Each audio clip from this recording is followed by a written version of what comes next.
$2.5 billion. That's what wild boars drain from farms in the American West. Fields ripped up overnight, irrigation lines shredded, profits erased by sunrise. Worse, they learn. They smell boot tracks, catch human scent on steel, and if one lead boar senses danger, the whole sounder vanishes, then returns smarter. So what works against an enemy that adapts? Silence, distance, a remote trigger steel gate.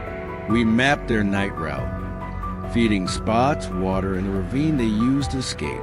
Then we work the wind 1 yard off, and our scent ends everything. Cameras weren't for cool footage. They were for counting bodies and waiting until most sounded committed. On infrared, one shadow becomes 5. Then a whole screen moves. Noses down. Sniffing. Testing. Our fingers hover. Still no trigger. Then the moment, calm feeding most inside. The gate drops. Steel slams. Chaos erupts, but the trap holds. No gunshots. No scatter. And then another alarm. A second heard. The numbers climb.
In this valley, everything is built for boars. Swampy, fertile soil stays soft enough to root all year. Humid air and thick vegetation hide their movement. Roots, insects, fallen grain, and field edges provide protein and calories in every season.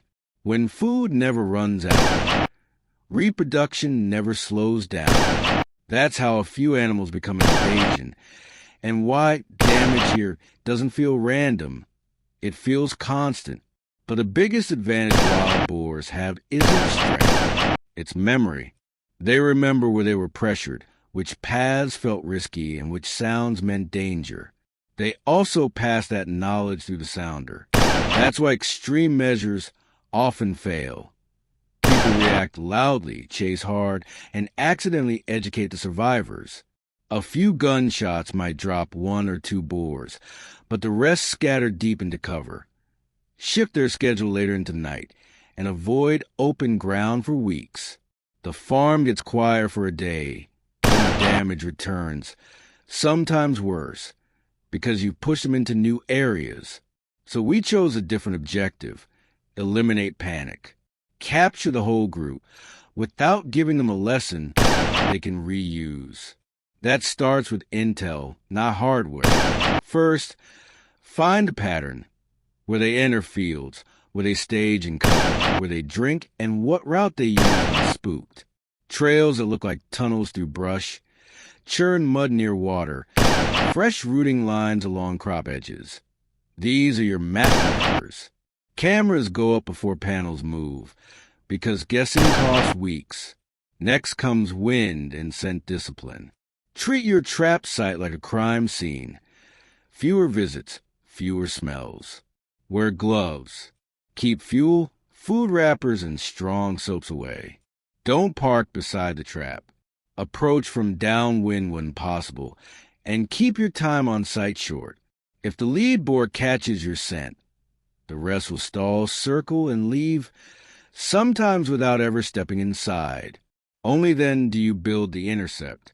A steel corral trap works because it matches the sounder's behavior. They want to feed together. Size matters, seams matter, and the entrance matters, but placement matters most. Put it on the route they already trust, near cover and close to water, so entering doesn't feel like exposure. And never rush the trigger. Your goal isn't some hogs. It's the sounder. One more edge, remote triggering. A manual trip closes on the first curious hog and leaves the rest outside to learn. With a live camera and a remote drop gate, you wait until 70 to 80% of the bodies are fully inside and feeding, then close cleanly in one moment. After the drop, act fast. Minimize squeals, heat stress, and human commotion, so nearby hogs don't associate that location with danger. In Part 3, you'll see the conditioning routine that removes suspicion. The 3 to 7 day pre-bait plan, the bait smells that pull them from distance, and the timing rule that turns one drop into real control. Done right, you don't just catch boars, you stop the cycle of damage week after week. No guesswork. The fastest way to fail is to build a perfect trap and skip the trust phase. Boars don't rush into new structures like deer. They test, hesitate, and assign 1 or 2 cautious adults to investigate first. If that first visit feels risky, tight entrance, strange scent, loud metal, or sudden gate movement, you just train the entire sounder to stay away. So Part 3 is all about conditioning, making the corral feel like a safe cafeteria before it becomes a cage. Day 1 to 2, feed outside the trap. Scatter bait along the approach trail, then place a larger pile 5 to 10 feet from the entrance. Your goal is simple. Create a habit of returning nightly. Day 3 to 4, move the bait just inside the opening, but keep the gate fully open and stable so nothing rattles. Day 5 to 7, place the bait deep in the back center of the corral, so the sounder must commit with their whole bodies inside to eat. This bait ladder is what prevents doorway feeding and increases full group captures. Now choose bait that speaks their language. Smell. Plain corn works, but fermented corn works harder. Fill a bucket with whole corn, cover it with water, loosely cap it, and let it sit about a week. The sour odor carries far, especially on humid nights, and boars will often choose it over cleaner food. In hot seasons, add juicy fruit, watermelon, apples, peaches, because moisture is part of the reward. If you need to hold a large sounder inside longer, mix in a high-protein pellet, so they keep feeding instead of grabbing a mouthful and leaving. While bait builds confidence, cameras build certainty. Use your footage to count bodies and identify the lead animals. Watch how the sounder enters. Do they funnel in single file or spread wide? Do they pause at the threshold? If they pause, widen the opening, add short wing panels that guide them, and remove anything sharp or noisy underfoot. Every small hesitation is a warning flag. The trigger rule stays the same. Wait until roughly 80% of the sounder is inside and calm, not sniffing the exit, not half in, half out, calm feeding. When that moment arrives, drop the gate cleanly with a remote. No yelling, no headlights, no sudden approach. After capture, move quickly and quietly. Long, loud squeals can alert nearby hogs, and heat stress can kill animals in warm weather. Handle the situation promptly. Then reb bait if you've seen more hogs on camera, or relocate the corral a few hundred yards along the same travel corridor if activity drops. One last edge. Don't repeat the same pattern. If you visit the same time each evening, park in the same spot, or leave the same scent trail, boars will notice. Rotate your access route, minimize trips, and let the site feel human-free. Do this, and the herd stops acting like a spy team and starts acting like hungry animals, right up until the gate falls. If you're unsure, keep pre-baiting one more night. A full sounder caught once beats 3, almost catches every time. That's the difference. Now, the morning after a capture feels like victory. The field is quiet, the tracks fade, and it seems like the problem is over. But boars don't disappear. They shift.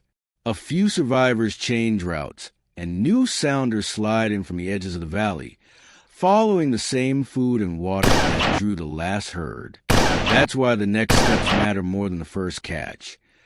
You're building a repeatable system that keeps working long-term.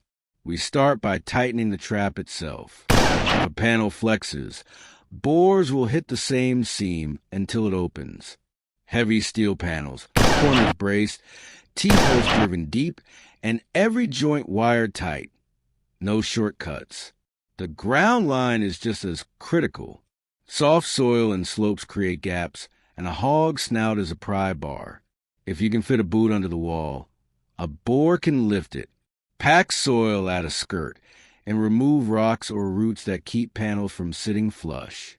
Height matters too. When panic hits, hogs climb and jump. A stable 5-foot wall is a minimum, and a top rail or slight inward lean helps prevent jump outs. Then we fix the gate. A gate that hesitates, bounces, or leaves daylight at the bottom will turn one catch into a lesson for the next 3 herds. Remote triggering is still the cleanest option because it prevents partial captures. If you must use a trip, set it deeper inside so the sounder fully commits. Keep the entrance wide during conditioning and add short funnel wings so they flow in without stacking at the doorway. Now run the cycle like a checklist every time. Scout fresh sign and confirm with cameras. Place a corral on a proven corridor near cover and water. Pre-bait 3 to 7 nights, moving bait deeper. Trigger only when most of the sounder is feeding calmly. Respond quickly after the drop to reduce stress, heat, and squealing. Reset the same night if more hogs are visiting. Relocate a few hundred yards along the corridor if activity drops. Consistency beats luck. If boars start refusing the entrance, don't throw more metal at the problem. Remove pressure. Stop daily visits. Approach downwind. Change where you park. Bait outside for one night, then step it back inside. The goal is to rebuild trust without giving them new alarms. While trapping reduces numbers, layer defenses to cut damage immediately. Low-voltage electric fencing on the worst boundary block